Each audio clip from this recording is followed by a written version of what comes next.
They say you can't get premium performance for pocket change. Well, I'm holding a blade that begs to differ. A few months back, this knife dominated the EDC world.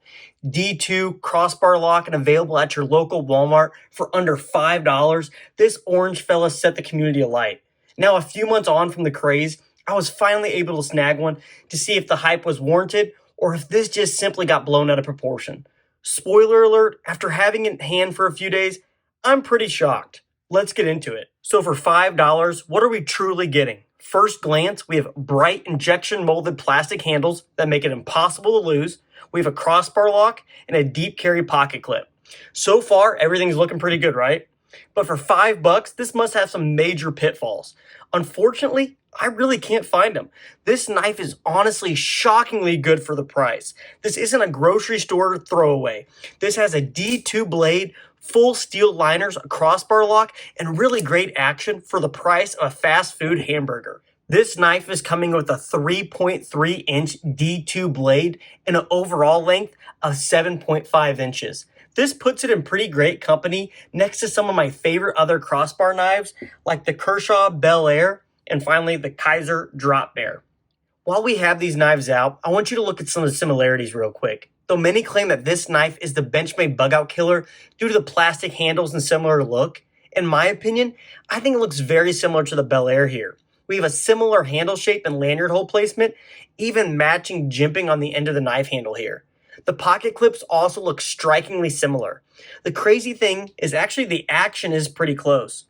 Though the Bel Air is the smoothest knife I've personally handled, this little Ozark Trail is no slouch. Though it's lacking the feel of the premium Bel Air, of course, the action is surprisingly snappy and smooth. In fact, I like this action a little bit better than the action of my Kaiser Escort here.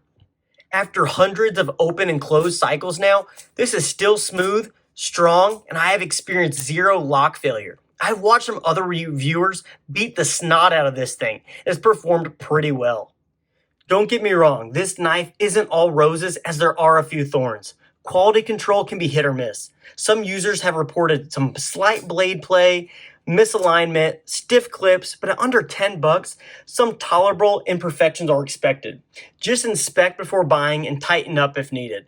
Fortunately, the only issue I had to identify on mine is a slight uneven grind on the reverse, but I can fix that with a pretty quick sharpening job later on. So is this the bug out killer everyone claimed?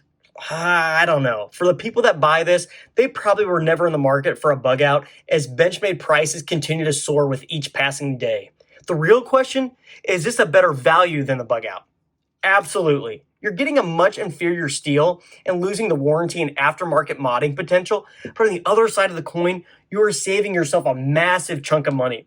If you want to bug out or just try a crossbar lock for the first time, this is a pretty scary good entry-level knife. You are getting bug out level dimensions, a pretty serious solid steel, a killer lock in action, all for pennies compared to some other knives out there, as this rivals knives way above its price. But if you're chasing a perfect fit, finish, or warranty, this knife might frustrate you occasionally. If I was handed this knife earlier on in my EDC journey, I would have been absolutely smitten. After years of yard sale finds and gas station blades, I remember when I first got my hands on the Ontario Rat, and I was blown away at how good a knife could be. I feel like this knife could bring that same feeling to so many people out there due to its affordability and accessibility at your local Walmart. Is this the best knife out there? Of course not. But for an entry-level knife, something you can hand to your friend or coworker, something to just toss in a glove box, backpack, or tackle box, you could do a whole lot worse. Bottom line, this Ozark Trail knife isn't a bug-out replacement. It's a value-packed surprise. For the price of a McDonald's run, you've got something pretty outrageous. If you're curious, check stock online or hit your local store. And people are still hunting these, and for good reason. If you manage to get your hands on one of these, let me know how it's serving you in the comments. Like, subscribe, and tell me, is there a better budget knife out there? I'll catch you in the next one.